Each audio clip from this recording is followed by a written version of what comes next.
बोलो, कोई कह सकता नबी की बात गलत हो सकती है? अल्लाह के रसूल सल्लल्लाहु ताला अलैहि वसल्लम इरशाद फरमाते हैं, अब जरा देखो और तलाशो सबसे अच्छा कौन है, सबसे बेहतर कौन है।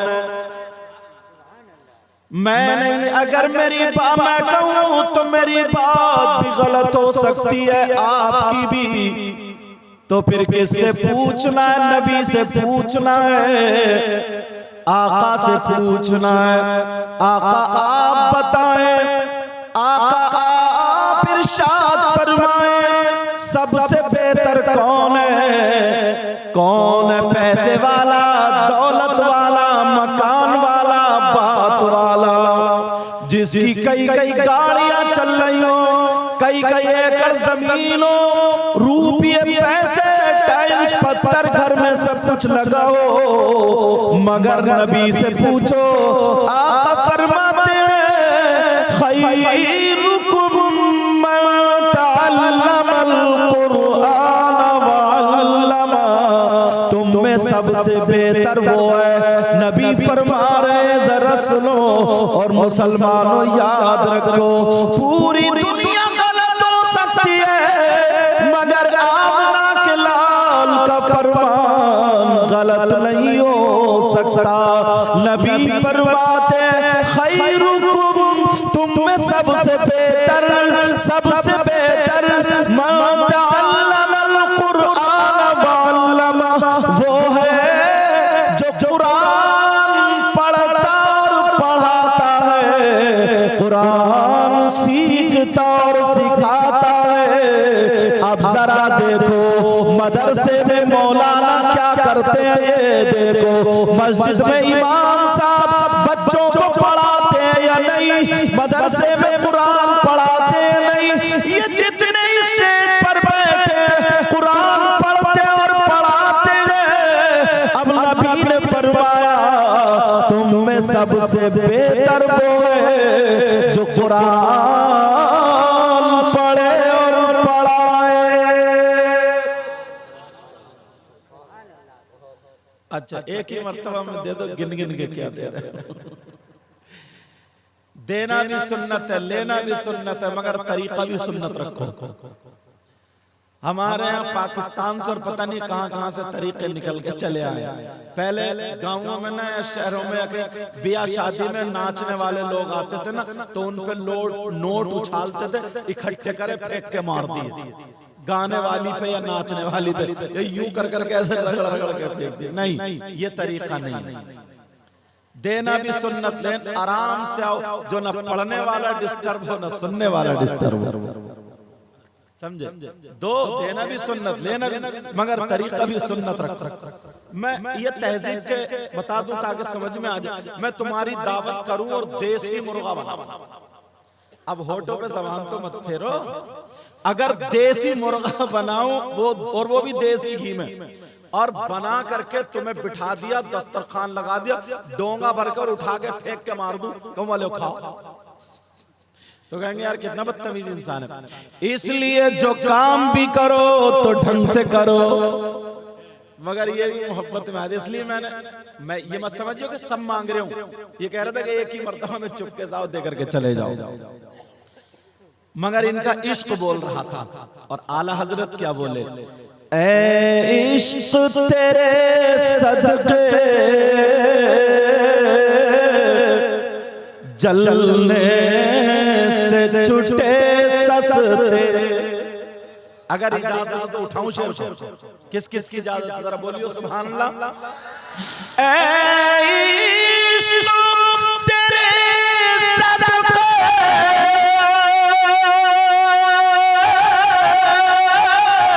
जलने से छुटे ससते, और जो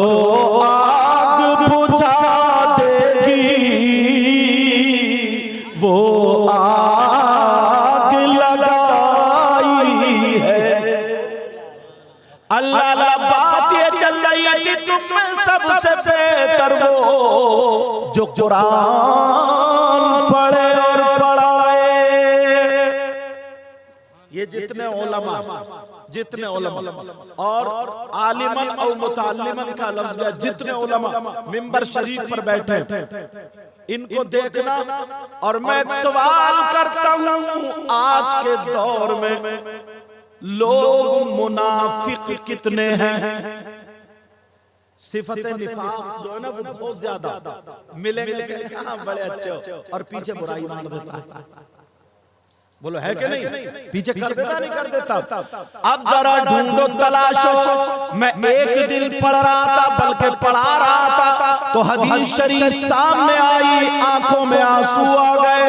या अल्लाह, कितने लोग ऐसे हैं जिन्हें पता भी नहीं है और वो खुले हुए मुनाफिक हैं, खुले हुए मुनाफिक। अगर कोई किसी के बारे में बोल दे ये मुनाफिक है, तो ये भी गलत हो सकता है, कोई और बोल दे वो भी गलत हो सकता है। और अगर मेरे नबी अगर बोल दे कि फुला मुनाफिक है, तो गलत नहीं हो सकता।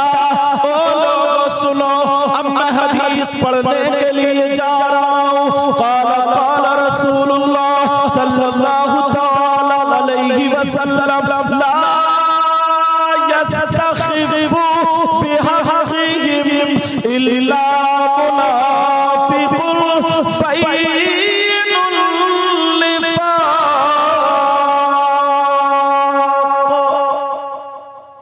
अल्लाह, आज लोग समझते नहीं। नबी फरमाते, आका फरमाते, आका। आज छोटे से छोटा आदमी जहन में शैतान के पास एक हथियार है, वो जहन में डालता है, मालूम है कैसे? उसने जहन में देखा यार मस्जिद में अगर कोई काम हो रहा है या मस्जिद में कोई चीज है ना, तो इमाम साहब ने कह दिया नहीं ऐसे नहीं, ऐसे होना चाहिए क्योंकि शरीयत के एतबार से यही बेहतर है। तो अब वो क्या सोचता है यार ये तो इमाम है और इसको तनख्वाह मैं देता हूं, तो मेरी चलनी चाहिए, इसकी क्यों चले? क्या होना चाहिए बोलो? मेरी चलनी चाहिए, इसकी क्यों चले? कितने लोग उलमा को कमतर समझते, हकीर समझते, नीचा समझते। यही वजह है कई जगह ऐसा हुआ है, अगर इमाम ने मसला बता दिया, किसी मालदार का बेटा शराब पी रहा था और उसने उस पे तकरीर कर दी, तो वो लड़ जाता, तुम कौन होते हो? तो पूरा गांव इमाम का साथ नहीं देता है, उस गांव वाले का साथ देता है और ये कहता है इमाम साहब तुम गांव में झगड़े फैला रहे हो, तुम जाओ, गांव में तुमसे फसाद हो रहा है, तुम जाओ। पूरा गांव उस पे पानी डाल देता है। लेकिन याद रखो, जरा मेरी तरफ गौर करो, तवज्जो करो, हदीस शरीफ आ रही है, ला यस्तखिफु बिहक़िहिम इल्ला मुनाफिकुन बैनुल निफाक़। जो आलिमों को, जो मौलवियों को, जो इमामों को, कुरान पढ़ने वालों को, इल्म वालों को अगर कोई हकीर समझता है, कमतर समझता है, छोटा समझता है, जलील समझता है, नबी फरमाते वो खुला हुआ मुनाफिक है।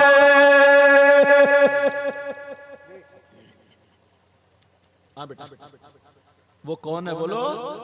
खुला हुआ मुनाफिक है। अब हमें देखना होगा, चलो जो हकीर समझता है, कमतर समझता है, सोचता नहीं। अब तो खैर अल्लाह का शुक्र है, पहले अगर अपनी बेटी का रिश्ता करते थे, मेरी तरफ तवज्जो दो, अगर पहले अपनी बेटी का रिश्ता करते थे और पता चल जाए कि मस्जिद का इमाम है या कोई मौलाना, उसकी दाढ़ी है, पढ़ा लिखा ना, तो सब मुंह समेट लिया करते थे, अरे यार ये तो मौलाना निकला, बोले ऐसे मुंह समेट लिया करते थे, इसकी जमीन भी नहीं, इसका घर भी अच्छा नहीं। और अगर लड़का जुआ खेलता, मोबाइल में गेम खेलता है, शराब पीता है, तेरी मेरी बहन बेटियों से गलत हरकतें गलत नजरें डालता है, और 10 एकड़ जमीन है, कहता बड़ा अच्छा रिश्ता मिला, बड़ा अच्छा रिश्ता मिला। अच्छा रिश्ता तुम्हारी नजर में होगा, शरीयत की नजर में नहीं हो सकता, शरीयत की नजर में नहीं हो सकता, शरीयत की नजर में, आका की नजर में तो सबसे अच्छा वही है जो इल्म वाला है, इल्म वाला। मगर कहां लोग, नबी फरमाते अगर कोई हकीर समझता, कमतर समझता, छोटा समझता है, वो खुला हुआ मुनाफिक है। अब जरा कुरान से पूछो, कुरान तू बता मुनाफिक की सजा क्या है? तो कुरान कहता है बिस्मिल्लाहिर्रहमानिर्रहीम,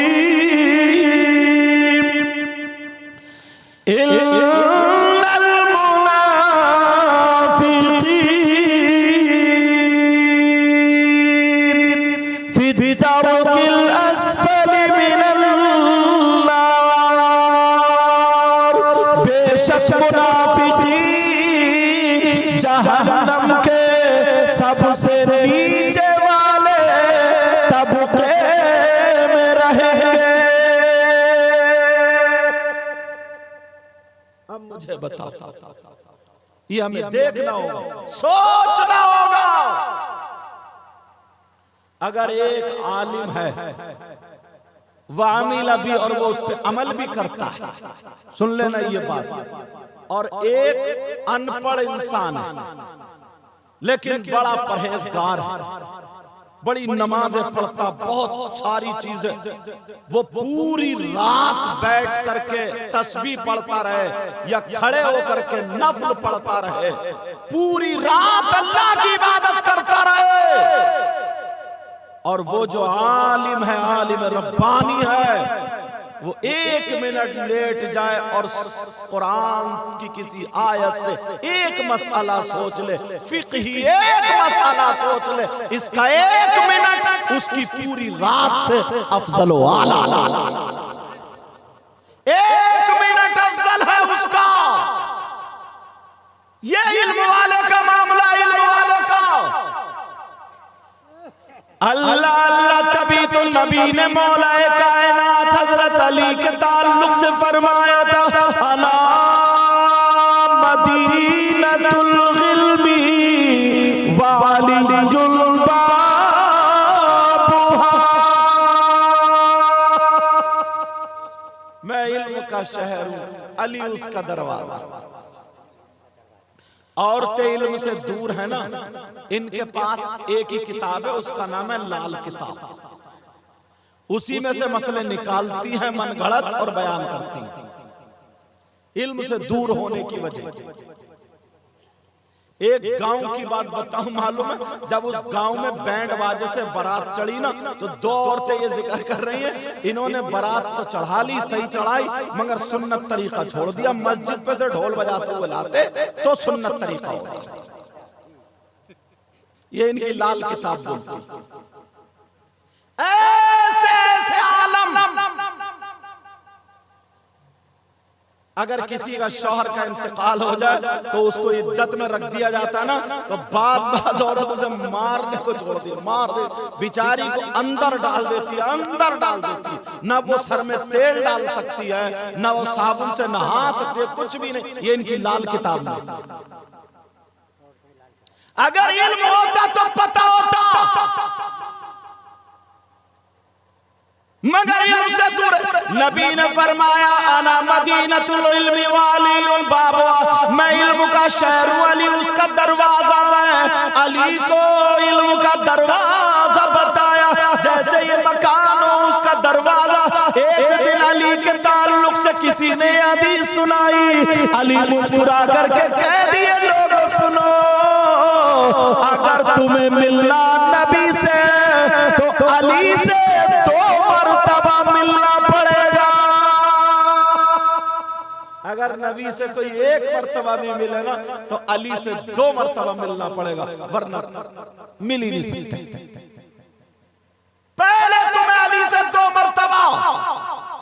एक सहाबी ने आका की बारगाह में कह दिया, आका अली ऐसे ऐसे कह रहे थे।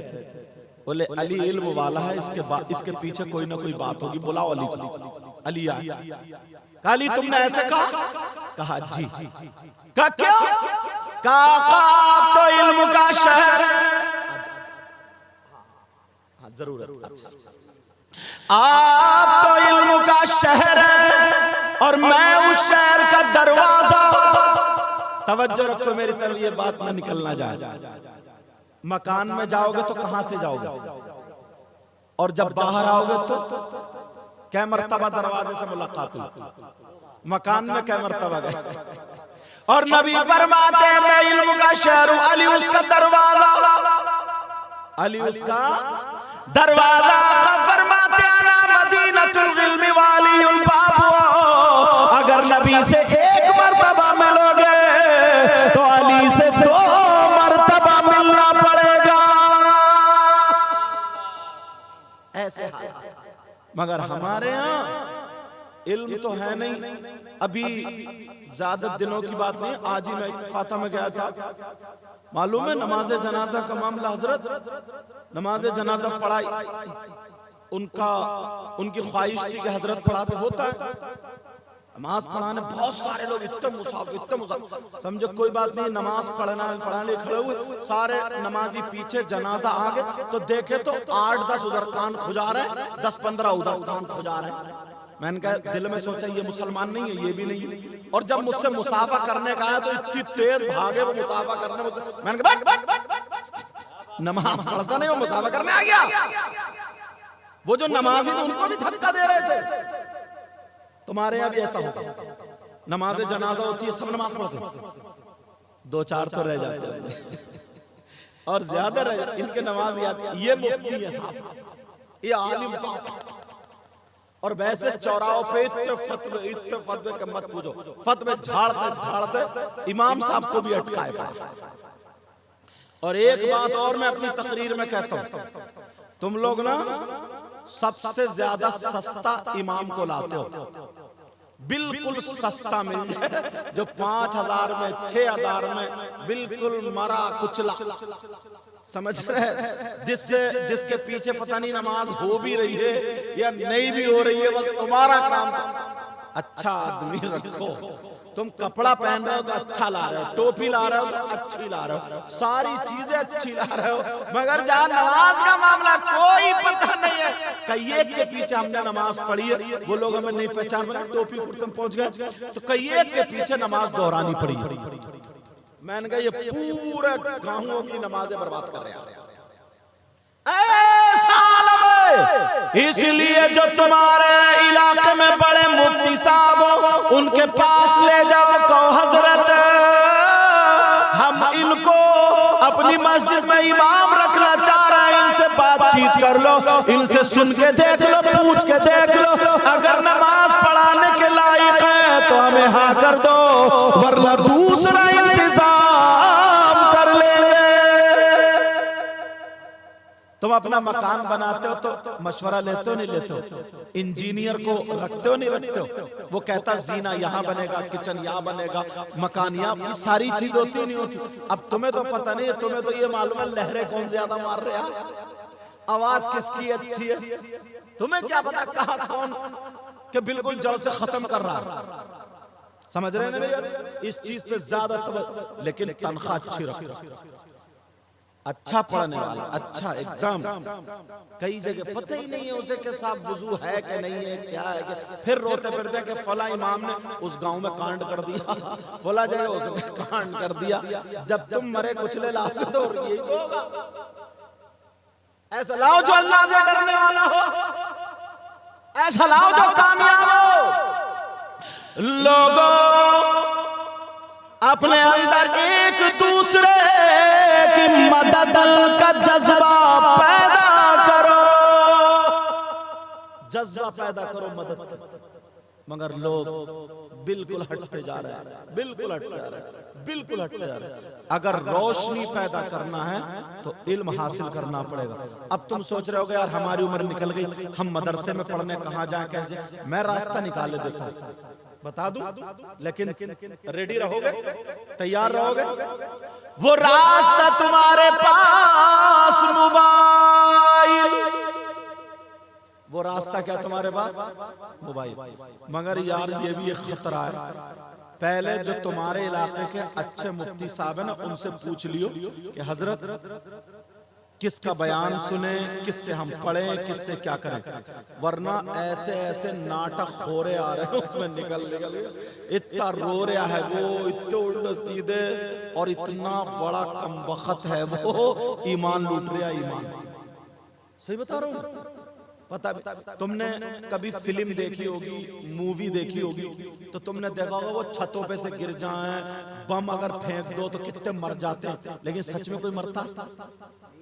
लेकिन उसमें दिख रहा नहीं दिख रहा, बोलो बिल्कुल ऐसी कहानी, ऐसा सब बना दे रही है, कितने मर गए, उसका घर टूट गया, वो ट्रेन टकरा गई, ये सब होता नहीं होता? बोलो मोबाइलों में देखा होगा तुमने ये सारी चीजें। लोग ऐसे ही क्लिप बना बना करके, ऐसे ही एडिटिंग कर करके, ऐसे ही सेटिंग कर करके तुम्हें पेश कर रहे हैं और तुम्हें धोखे में डाल रहे हैं,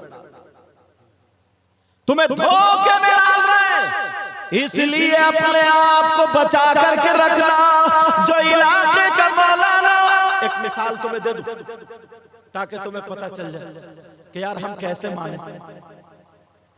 मैंने देखा किताब आई सामने ना, तो उसमें अल्लाह ऐसे हालात, औरतों के काम किया। ये बात तुमने सुना होगा, लकड़हारे की बीबी या 10 बीवियों की कहानी चलती है ना औरतों में, 10 बीवियों की कहानी। और बताऊं, मोहम्मद हनीफ का जंगनामा, हाँ मोहम्मद हनीफ का जंगनामा, ये सुना होगा। उसमें लिखा है कि जैसे ही आई बेचारी, पता चला कि मेरे बच्चे शहीद हो गए, तो बगैर दुपट्टे के वो दौड़ पड़ी, उन्हें अपने दुपट्टे का भी होश नहीं रहा। मार दिया इसने, कत्ल कर दिया। बताऊं कैसे? क्या सैयदा फातिमा कभी बगैर दुपट्टे के निकल सकती? बोलो। और लोग इस उसमें क्या, कितना बड़ा गम था, कितना बड़ा ये था, इस अंदाज में उनकी बेइज्जती की कि मत पूछो। जंगनामा मोहम्मद हनीफ में लिखा कि हजरत अली ने देवनी से निकाह किया, कुएं में सारे मार दिए, देवनी बची, उनसे निकाह किया। और जब निकाह किया तो उनसे मोहम्मद हनीफ पैदा हुआ, माज़अल्लाह। अब बिल्कुल देखियो कितना तुम्हें पता नहीं चला। तुमने सोचा हजरत अली ने तलवार चलाई, सारे जिन्नातों को मार दिया, कोई उस कुएं पे जाता नहीं था, हजरत अली कूद पड़े। अगर तुम्हारी माँ ने दूध पिला, आ जाओ मैदान में। हजरत अली ने जब 2 धारी तलवार चलाई, सबको कत्ल कर दिया। एक बेचारी देवनी बची, कदमों पे गिरी, उसने कलमा पढ़ लिया और कहा मैं आपसे निकाह करना चाहती हूँ। हजरत अली ने उसका भी दिल नहीं तोड़ा, हजरत अली का उससे निकाह हो गया। फिर मोहम्मद हनीफ साहब पैदा हुआ। सब लोग हजरत अली की तारीफ सुन। और मालूम देवनी जिन्नात में से होती है, और इंसान का जिन्नात से निकाह जायज नहीं। मुझ जैसे इतने छोटे मौलाना को पता है, और जिसके बारे में नबी ने कहा हो मैं इल्म का शहर हूं, अली उसका दरवाजा, तो हजरत अली को मसला मालूम नहीं था। बोलो, हजरत अली के ऊपर मार दिया इसने पंच। समझ रहे हैं ना मेरी बात? और सुनो, फिर हजरत अली उससे मिले तो निकाह तो हुआ नहीं, इसका मतलब हजरत अली ने हराम किया, माज़अल्लाह। और जब निकाह नहीं हुआ, मोहम्मद हनीफ साहब उससे पैदा हुए, तो मोहम्मद हनीफ साहब हलाली नहीं हुए, माज़अल्लाह। और तुम्हें पता भी नहीं चला। ऐसे ही कितने अहले हदीस, कितने और लोग, ये जरजीज जैसे और कौन कौन, मैं नाम लेना नहीं चाहता हूँ, रो रो के बयान कर रहे हैं। तुम समझ रहे हो बड़ा अच्छा बयान हो रहा, यूं हो रहा, तू हो रहा, पता भी नहीं चलता तुम्हें, और लूट लेते हैं, पता भी नहीं चलता। लेकिन मैं ये कह, और तुम जो हो अपने हिसाब से फैसला कर लेते हो। अब एक मिसाल मैंने दे दी, जब तुम्हें पता ही नहीं इस चीज का, और कितनी अच्छी बात लग रही थी, एक कुआं ऐसा था, जिन्नात कब्जा किए हुए थे, रोजाना उस वहां से एक लड़की को उठाते थे, खा जाते थे, लेकिन वो जिन्नात किसी के कब्जे में नहीं आ रहे थे। हजरत अली को जब पता चला, हजरत अली तलवार लेकर के पहुंच गए। हजरत अली ने कुएं को साफ पाक कर दिया, जिन्नात से हजरत अली लड़े। एक देवनी ईमान ले आई हजरत अली पर, और हजरत अली ने उससे निकाह भी किया। तुम्हें कितनी अच्छी बात लग रही? और सारी गलत, सारी की सारी गलत। ऐसे ही कितनी कहानी बना हुई है, कितनी चीजें बना हुई है, तुम्हें ये देखना पड़ेगा। हर एक की तकरीर से तुम फैसला नहीं कर सकते, हर एक की तकरीर से कामयाब नहीं हो सकते। इसलिए तुम्हें किसी आलिम से, जो अपने मोहल्ले के आलिम हो, अच्छे आलिम हो, उनसे तुम्हें पूछना पड़ेगा, जनाब हमें किनकी सुनना चाहिए, ताकि तुम कामयाब होते चले जाओ। और ये भी सुन लो, नेट पर, गूगल पर अगर सर्च करोगे तो ज्यादातर हमारा नहीं मिलेगा, उन्हीं लोगों का मिलेगा, यहूदियों का मिलेगा, नसरानियों का मिलेगा। इसीलिए तुमने देखा होगा हमारे घरों में बच्चों के नाम बदलने लगे। अभी मैं परसों 3 दिन पहले बंगाल में था, पूछा इस छोटा बच्चा बड़ा खूबसूरत, क्या नाम है? तो बताया अबीर। मैंने कहा क्या माना है इसके? बोले माना पता नहीं, हमने गूगल से सर्च किया, इसके माना थे जन्नत का बाब। और ये पता नहीं है कि ये जो है अरबी लफ्जी नहीं है, ये पता ही नहीं है, नाम बदल दिया क्योंकि डिक्शनरी और यहूदियों वाली डल गई है उसमें। और इन माँ बहन से अगर कहो किसी का नाम रखो, मोहम्मद, अहमद, मुस्तफा, ऐसे अगर नाम रखो, अब्दुल्ला, अब्दुल, कहते हजरत ये नाम तो बहुत पुराने हो गए। अम्मा भी तो पुरानी हो गई, अब्बा भी पुराने हो गए, ये नाम पुराने हो गए, पुराने। सहाबा के नाम पे नाम रखो, नबियों के नाम पे नाम रखो, वलियों के नाम पे नाम रखो। ऐसे ना किसी आलिम से पूछ के रखो जिसके माना भी अच्छे हो, और जिसके जो लफ्ज भी अरबी हो, अच्छे माना हो। वरना कितने बदल दिए, किसी का नाम है आयरन, किसी का नाम है आयरा, किसी का नाम कुछ है, किसी का नाम कुछ है। ये सिर्फ मोबाइल की देन है। इसीलिए तुम्हें इसे सही इस्तेमाल करना पड़ेगा। अगर गलत इस्तेमाल करोगे तो मारे जाओगे। रमजान में एक लड़के ने खुदकुशी की, मालूम है क्यों? वो मोबाइल में खेलते खेलते 1 रुपये से 1 करोड़ जीतेगा, जीतते जीतते जीतते जीतते इतना कर्जमंद हो गया, इतना कर्जमंद, अब उसे खतरा रहा, उसने फांसी लेकर मर गया।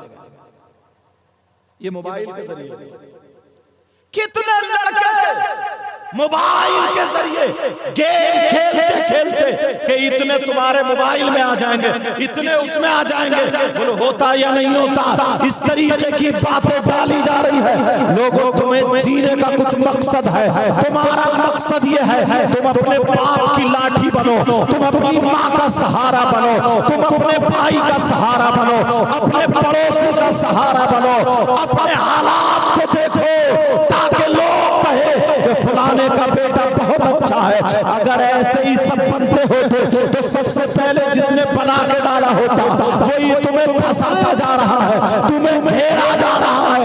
अगर कामयाब होना है तो अब माहौल ये हो गया है, तुम्हें पढ़ना पड़ेगा। अब माहौल ये हो गया है, तुम्हें किताबें हाथ में लेनी होंगी। अब माहौल ये हो गया है, तुम्हें सीखना पड़ेगा। अब माहौल ये है कि तुम्हें मैदान में निकलना पड़ेगा, वरना कल हमारे भाई मारे गए, आज हम मारे जाए। ये माहौल, ये वक्त आ गया है।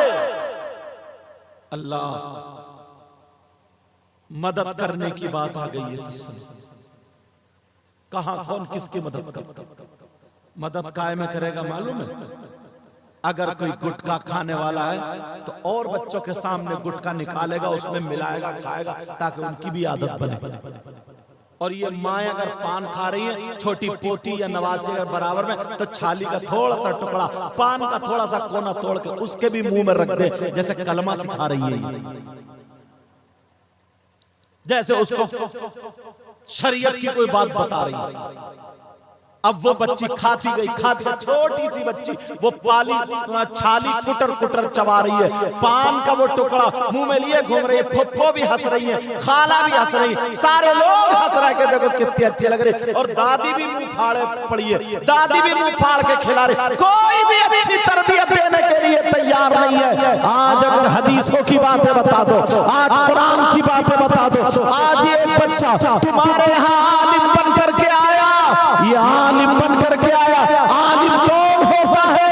कितनी चीजें ऐसी हैं, खाली अगर तुम कुरान शरीफ को देखो, तुम कुछ पढ़ नहीं रहे हो, तस्बीह नहीं पढ़ रहे हो, कुछ भी नहीं कर रहे हो, कुछ चीजें ऐसी हैं जिन्हें देख लो तुम्हारा देखना इबादत है, जिन्हें देख लो तुम्हारा देखना सवाब है, जिन्हें छू लो तुम्हारा छूना इबादत है, तुम्हारा छूना सवाब है, जिनसे मोहब्बत करो तुम्हारा मोहब्बत करना सवाब है। अब जरा सुनो, यही से तुम्हें बताता चलूं, अगर आलिम हो आलिम, और फिर जैसा ये है परहेजगार आलिम हो, तो उसे देखना भी सवाब है, इबादत है, उससे मोहब्बत करना भी सवाब, मुसाफा करना भी सवाब। इसलिए ये मैं नहीं कहता, ये आमना के लाल फरमाते हैं, आका फरमाते हैं, खम्सुम मिनल इबादत क़िल्लतुत तुआम वल क़ुऊद फिल मस्जिद वन नज़रु इलल काबा वन नज़रु इलल मुसहफ वन नज़रु इलल आलिम। नबी फरमाते हैं 5 चीजें इबादत में से है, कम खाना इबादत, मस्जिद में बैठना इबादत, कुरान शरीफ को देखना इबादत, खाने काबा को देखना इबादत, और किसी आलिम का दीदार करना इबादत।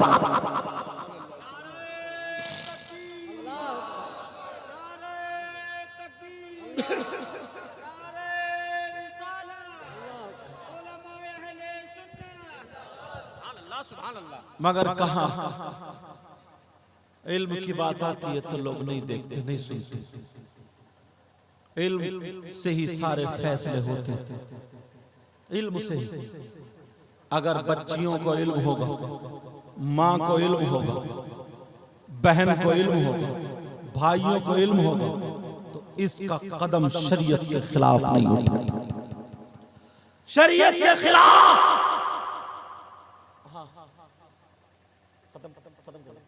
शरीयत के खिलाफ नहीं उठेगा। तुम्हें ये देखना पड़ेगा, आज हमारे बच्चे जुआ खेलने लगे, हमारे बच्चे आज मालूम सट्टा खेलने लगे, छाली तंबाकू पान खाने लगे, गुटखा खाने लगे। आज हमारे बच्चे गालियां बकने लगे, चोरियां करने लगे। अब रहा बचा मोबाइल लेकर के, मोबाइल पे कोई पाबंदी नहीं है किसी की भी, मोबाइल लेकर के पता नहीं क्या क्या किसे किसे SMS कर रहा है, किसे किसे क्या लिख रहा है, और लड़के तो लड़के लड़कियों तक पे मोबाइल आ गया, कोई कुछ भी परवाह नहीं। समाज कहां चला? कौन आएगा हमें देखने? कौन आएगा? प्यारो जरा हिंदुस्तान पर नजर रखो। पहले की अगर लड़की मालूम है उसके पास ईमान होता था तो वो मर जाती थी, मगर अपनी इज्जत पे आंच आने नहीं देती थी। उसके सामने ऐसा भी दौर आया, उसके बच्चे को तलवार से धमकी दी गई, काट देंगे वरना तू इज्जत नीलाम करने के लिए राजी हो जा। उसने अपने बच्चे को अपने सामने कटवा लिया, उसके बच्चे के टुकड़े टुकड़े हो गए, मगर उसने इज्जत पे आंच आने नहीं दी। पहले की बहन ये थी, उसका बाप भी हाथ से गया, मगर इज्जत पे आंच आने नहीं दी। उसकी बहन, उसका घर जायदाद सब छूटा, मगर इज्जत पे आंच आने नहीं दी। मर जाती थी माई का लाल, कोई पैदा नहीं हुआ जो उसकी इज्जत पे हाथ डाल दे, उसको बहला ले फुसला ले।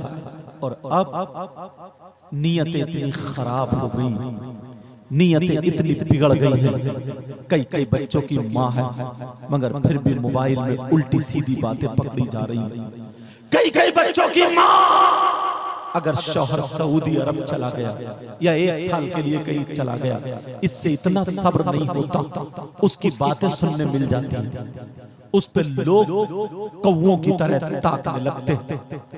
लोग ऐसे हो गए, शादी में अगर जाते थे तो नजरिया ये रहता था कि उसकी बेटी की, उसके बेटे की इज्जत के साथ रुखसती हो जाए।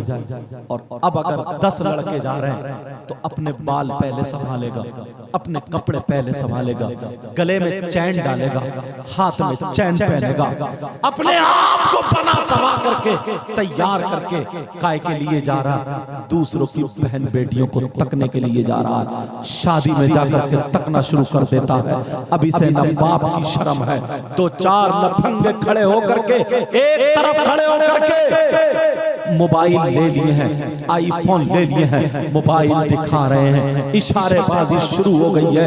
यही मामला लड़कों को अब हटा दो, इन माओं से पूछो लड़कियां तैयार हो रही हैं। ये माँ को पता है शादी में काय के लिए जाया जा रहा, दावत हो गई है, खाना खाने के लिए जाया जा रहा है, उसकी शादी मेहमानदारी में जाया जा रहा है। मगर ये माहौल बना दिया है, अगर माँ के साथ एक बेटी जा रही है तो वो पहले अपने कपड़े देख रही है, पहले अपनी चुटिया देख रही है, पहले अपना मेकअप देख रही है, पहले अपने जूते देख रही है, पहले अपना दुपट्टा देख रही है, पहले अपने गले में हैंडबैग देख रही है, हाथ में मोबाइल देख रही है, सारी वो चीजें अपना रही है जो फिल्में बनाने वाली औरतें तैयार होकर के जाया करती थी। इस माँ ने अपनी बेटी से क्यों नहीं पूछा, बता तू ये तैयार किसके लिए हो रही है, ये क्या मामला है। और जब जाएगी शादी में तो 3-4 लड़कियां इकट्ठी होकर के अब तुम्हें एक तरफ तो चुटियां लहराते हुए मिल जाएंगी, एक तरफ हंसी, एक तरफ ठिठ्ठे मजाक करती हुई तुम्हें मिल जाएंगी, मोबाइलों पर बातें करती हुई तुम्हें मिल जाएंगी। ये माँ अपनी बेटी से अलग हो जाती है, बेटी को आवारा छोड़ देती है, बेटी को कह देती है, बेटी को अपने बाप का भी डर नहीं रहा, अपनी माँ का भी डर नहीं रहा। शादी में वो भी दूसरों को तक रही है, लड़के भी तक रहे हैं और तुम नहीं बोलते हो। आज इल्म के ताल्लुक से तकरीर थी इसलिए हड़बच के बोल रहा था, लेकिन फिर भी जब बात आ रही है तो कहना मुझे पड़ेगा।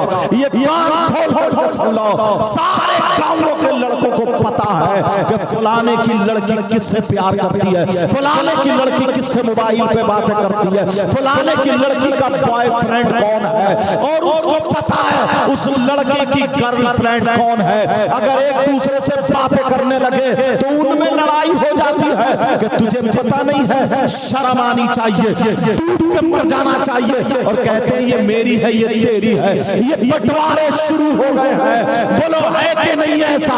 तुम छुपाओ मगर मैं माइक पे बोल करके जाऊंगा। इस माँ को शर्म आनी चाहिए, इस खाला को शर्म आनी चाहिए, ये 3 रोटी खाती है, आज इज्जत के बंटवारे कर दिए हैं। आज इज्जत के बंटवारे इस तुक में रहता है कि फला लड़की उससे बात करती है, बस उससे बात करना छोड़ दे, मैं तैयार हूँ, बात करने के तैयार हूँ। उसे लिफ्ट दी जा रही है, उस तक SMS लिखे जा रहे हैं, उसके पास कुटनियां लगाई जा रही है। पहले जैसे कि सियासी लोग लगाए जाते थे कि फलाने की जमीन मुझे लेनी है, यार जरा कुछ ले दे के बात अगर हो जाए तो दलाल लग जाते थे, दलाल। आज के दौर में कुछ लड़के दलाल लग चुके हैं, कुछ लड़कियां दलाल लग चुकी हैं।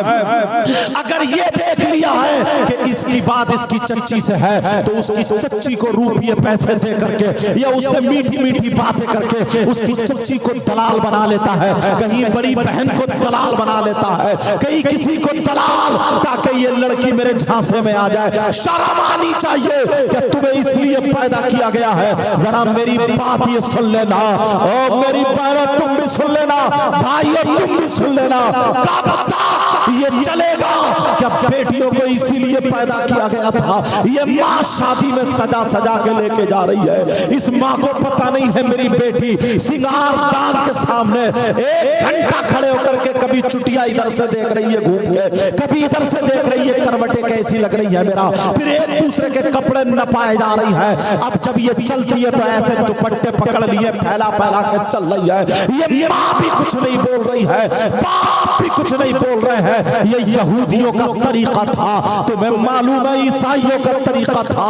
जिनकी बेटियां थी वो बेटियां पेश कर दिया करते थे ईमान लूटने के लिए। आज कितनी बेटियां मुसलमानों की गैरों के साथ में चली गई है, गैरों के हाथ में चली गई है। मैं गैरों को नहीं कहूंगा, तुम्हें कहूंगा, तुम्हारी बेटी है, तुमसे क्यों नहीं रोकी गई? ये माँ की बेटी थी, तूने तो 9 महीने पेट में रखा, 18 साल पढ़ाया, मगर तुझे धोखा दे करके ये बेटी चली गई। ओ बाप, तूने अपना हक अदा कहाँ किया? पहले की बेटी जमीन में गड़ जाती, टुकड़े टुकड़े हो जाते, मगर बाप को धोखा नहीं देती, माँ को धोखा नहीं देती। यहाँ तक कि हमने सुना और पढ़ा है, अगर बाप से या माँ से गलती से किसी ऐसे मर्द के साथ शादी हो जाती थी जो औरत के लायक वो नहीं था, मेरा इशारा समझ रहे हो, मगर उस औरत ने, उस लड़की ने पूरी जिंदगी उसके साथ काट दी है, मगर अपने शौहर की बदनामी नहीं की है, कहीं दामन पे दाग भी लगने नहीं दिया है। उससे कहा तेरे बच्चे क्यों नहीं हो रहे हैं, सारी बातें छुपा गई है, मगर शौहर को बेइज्जत होने नहीं दिया है। और आज की शादी हो गई है शादी, मगर इसकी पिछली बातें नहीं छूटी है। मोबाइल में पासवर्ड डाल कर रखती है, तू शादी हो गई है, उसके घर गई है, मोबाइल को कभी तकिए के नीचे रख रही है, कभी गद्दे के नीचे रख रही है। छुपाने का तेरा क्या मतलब है? शौहर कहीं काम से गया, बातें कर रही है कि मेरा दिल यहाँ नहीं लगता, वो पूछ रहा तेरा शौहर कैसा, कहा है ऐसी बेकार है। अरे तू कैसी औरत है, शर्म आनी चाहिए। ये बाप, ये माँ, अब जरा तुम भी सुन लो अल्लाह का कलाम। अल्लाह ताला फरमाता, या अय्युहल्लज़ीना आमनू कू अनफुसकुम व अहलीकुम नारा। ऐ ईमान वालों, अपने आप को और अपने घर वालों को जहन्नम की आग से बचाओ। अभी ज्यादा दिन नहीं हुए, एक लड़के का रिश्ता हो रहा तो सास इतनी मीठी मीठी बातें करे, इतनी ठिलाई ठिला के बातें कर रही, वो भी बीवी को छोड़ के सास को लेके भाग गए। अब इससे ज्यादा खुल कर क्या बताओ? इस अम्मा से पूछो, अम्मा से पूछो, अम्मा से पूछो। सजा के ले जाती है और खुद भी सजती है, फिर खुद बूढ़ी घोड़ी नहीं लगाम। ये कहां तीर मारेगी अब? हाँ, चेहरे पे झुर्री बढ़ गई, मगर कूची फिर भी फेर रही है। मैं सोच रहा था नहीं आऊं मैं इस तरफ, तुम भी ले आई बेटियों। और फिर शाम, और ये बेचारा खेत में काम करते करते हो गया जैसे चुसौआ आम।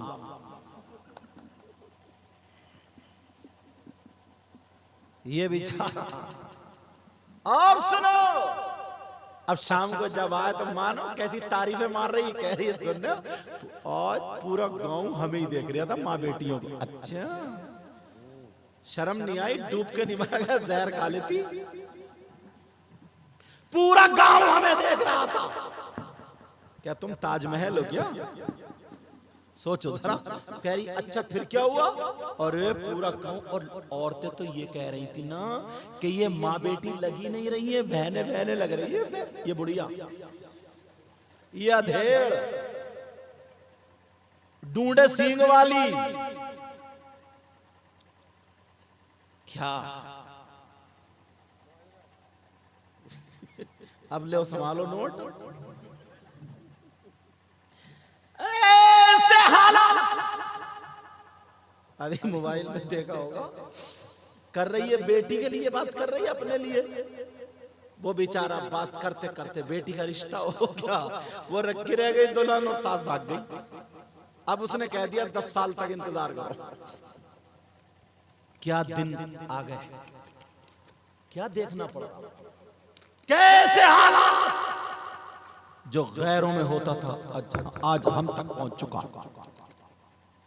किसी लड़के का रिश्ता हो जाता ना तो सब फ्री, भाभी इतनी मजाक करेंगी उससे, बहनें इतनी मजाक करेंगी, सास भी गिजराती मिल रही है। हाँ, जिससे रिश्ता हुआ मोबाइल भेज रही है कि ले बात कर लेना, बात कर लेना, बात कर लेना। अब वो घंटों से कमरे में बंद है, बातें हो रही हैं, गुटर रखूं। अब्बा आए, बोले कहाँ है? बोले अंदर है, बात कर रही है। किससे? बोले वो उसी का फोन आया था। इस अब्बा को भी कुल्हाड़ी से काटने का। जब तक निकाह ना हो जाए हराम है, हराम है, हराम है। वो गैर तुमने इंतजाम कर दिया है। कितनी लड़कियां डिप्रेशन का शिकार हो गई है, क्योंकि आजकल ना शादी थोड़ी हो रही है, शादी थोड़ी हो रही है, धोखे हो रहे हैं, धोखे। बताऊं कैसे? पहले बाजार में तुमने देखोगे बैलों की जोड़ी, घोड़ों की जोड़ी बिक रही है। बिकती थी नहीं बिकती? बैल बिक रहे हैं, गधे बिक रहे हैं, घोड़े बिक रहे हैं, खच्चर बिक रहे हैं, ऊंट बिक रहे हैं। अब वो तो खत्म हो गए। अब शादी के मौके पे लड़के बिक रहे हैं, लड़के टेढ़े भेड़े बुलेट टेढ़े भेड़े। 5 बीघे जमीन है, मुंह फाड़े बड़ा मुंह मगरमच्छ की तरह। ऐसे हालात। 4 लाख रुपए मंगनी में चाहिए, मंगनी में। अब जब शादी हो गई ना, अब लड़की ने बना लिया गुलाम। अब अम्मा आ रही है रोते हुए, अब्बा इमाम साहब कोई मियाँ ऐसा बता दो ना, तावीज दे दे, मेरा बेटा हाथ से निकल गया, मेरा बेटा तो उसका गुलाम। अरे तेरा हई का, तूने तो बेच दिया ना पहले, अब झेलो। अब तो उसी का हो गया, उसने खरीदा है। अब तो वो मुर्गा बना है या हाथी बना है। तुमने तो 4 लाख रुपए मांग लिया, दाम ले लिया, दाम। अब तावीज क्यों ले रहे हो? अब क्यों रोते फिर रहे हो? अगर गरीब की बेटी लाते। और ये ख्वाब में मत रहना, ये मत सोचना कि हम बड़े हैंडसम हैं, हम बड़े खूबसूरत हैं, हमारा चेहरा ऐसा है। एक गरीब लड़की का रिश्ता टूटा था, मोबाइल में बात आ जाती है, कह नहीं पाऊंगा। एक गरीब लड़की का रिश्ता टूटा था, उसकी माँ भी तैयार थी, सारे लोग तैयार थे। जब 7 दिन शादी के रह गए, 7 दिन शादी के रह गए, तो मालूम है क्या हुआ था? लड़के ने ये कहा था, मैं खूबसूरत हूँ, मैं जवान हूँ, मैं हैंडसम हूँ, मेरा चेहरा देखो मैं कैसा हूँ, मेरी टक्कर की वो नहीं है। वो रिश्ता टूट गया था। लड़की ने 7 दिन खाना नहीं खाया था, लड़की 7 दिन रोती रही थी, मौला मैं खुद नहीं बनी हूँ, मुझे तूने पैदा किया है। ऐ अल्लाह, आज मजाक बन रहा है। उस लड़की के चर्चे हो गए थे। अल्लाह को उसके खून, जब उसके आंसू जब गिरे, अल्लाह ने कहा फिक्र मत कर, परेशान मत हो, शादी वाला दिन जब आता है। लड़का चूल्हे के सामने बैठा हुआ था, चक्कर जब आया चूल्हे पे गिर जाता है, सारा चेहरा जल जाता है, सारे हाथ जल जाते हैं। 14 लाख रुपए में सर्जरी कराई, उसके बाद भी वो चेहरा नहीं मिलता है। अब रोते फिर रहे हैं। जब पता चला कि इसने ऐसे ऐसे किया, आए हजरत सैयद साहब, दुआ करा देना या कर देना। पता चला गाँव मोड़ गई। ओ लोगों, अगर किसी गरीब की हाय लोगे, अगर किसी गरीब की बद्दुआ लोगे, अगर किसी गरीब को सताओगे, कभी कभी ऐसा होता है अल्लाह दुनिया में दिखा देता है, अल्लाह दुनिया में अजाब भेज देता है। वरना याद रखना, दौलत मिले या ना मिले, रुपये मिले या ना मिले, पैसे मिले या ना मिले, लेकिन शरीफ लड़की अगर लाओगे तो तुम अपने हैंडसम को कह रहे हो तुम इतने खूबसूरत नहीं हो जितना खूबसूरत हमारे नबी थे, तुम इतने हैंडसम नहीं हो जितने हैंडसम हमारे नबी थे, तुम इतने जवान नहीं हो जितने जवान हमारे नबी थे।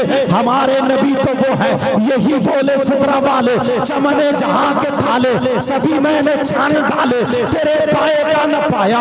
हजरत जिब्रील कहते हैं तल्लबुल अर्दा मशारिकहा व मगारिबा, मैंने दुनिया छान डाली, मगर नबी की तरह किसी को नहीं पाया। आला हजरत कहते हैं, आला हजरत क्या बोले, सबसे आला वो औला हमारा नबी, सबसे बाला वो बाला हमारा नबी, अपने मौला का प्यारा हमारा नबी, जिनके तलवों का तोवर है आबे हयात है वो जाने मसीहा हमारा नबी है, वो जाने मसीहा हमारा नबी। सब चमक वाले उजलों में चमका किए, अंधे शीशों में चमका हमारा नबी। सब लोग कहते हैं कि मैंने, एक सहाबी कह रहे, हजरत आयशा से रिवायत है कि मैंने चांद को देखा, नबी के चेहरे को देखा, नबी का चेहरा चांद से ज्यादा खूबसूरत था। बोलो है कोई नबी की तरह, लेकिन जरा नबी को देखो, नबी के सदके में कायनात बनी है, कायनात का जर्रा जर्रा बना, जमीन और आसमान बने,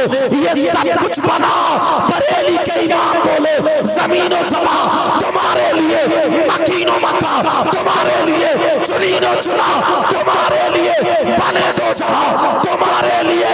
मेरे नबी 25 साल के जवान है, जब शादी का नंबर आता है, शादी का नंबर आता है, मेरे नबी 25 साल के हैं, तो शादी किससे करते हैं? 40 साल की बेवा औरत है, 40 साल की औरत है, बेवा है, जिनका नाम हजरत खदीजा है। नबी ने बता दिया तुम मुझसे ज्यादा खूबसूरत नहीं हो सकते।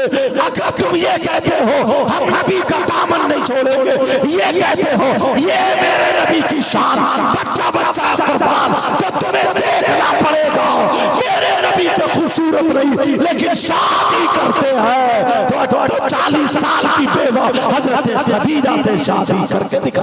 अल्लाह, नारे तकबीर, नारे रिसालत, नारे हैदरी, इश्क मोहब्बत, इश्क मोहब्बत, नारे रिसालत। जिनके सदक़े में जन्नत की हूरें बनी, वो नबी देखना पड़ेगा, अपने आप को संभालना पड़ेगा।